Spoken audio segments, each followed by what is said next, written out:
মনের ইচ্ছা আছে সেই মনের ইচ্ছা আপনার পূরণ হচ্ছে না, তো কি করবেন? এই 19শে আগস্ট অন্নদা একাদশীর দিন এই কাজটি করে ফেলুন।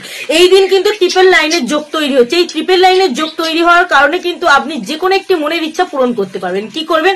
একটি পাতা নেবেন, যে কোনো একটি পাতা নেবেন, সবুজ পাতা, এবং তাতে ট্রিপল লাইন লিখবেন এবং ওপর দিকটা হলুদ দিয়ে একটা গোল তিলকের মতো কাটবেন, গোল হবে যেন সেটা, এবং সেটাকে আপনি ভগবানের সামনে এরকম করে হাতে করে ধরে হরে কৃষ্ণ কৃষ্ণ কৃষ্ণ হরে হরে, হরে রাম রাম রাম হরে হরে, এই মন্ত্রটি যতবার ইচ্ছা আপনার মন থেকে যতবার করতে ইচ্ছা করবে ততবার ভগবানের কাছে এটা করবেন।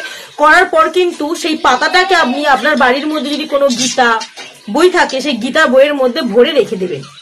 এটা রেখে দিয়ে আপনি আর কিছু মনে করতে হবে না। আপনি যে ইচ্ছাটা, মানে যখন ওই হরে কৃষ্ণ কৃষ্ণ কৃষ্ণ হরে হরে বলে ঠাকুরের কাছে মন্ত্রটা পড়ছিলেন, তখন মনে মনে কিন্তু আপনার ইচ্ছাটাকে আপনি বারবার বলতে থাকবেন।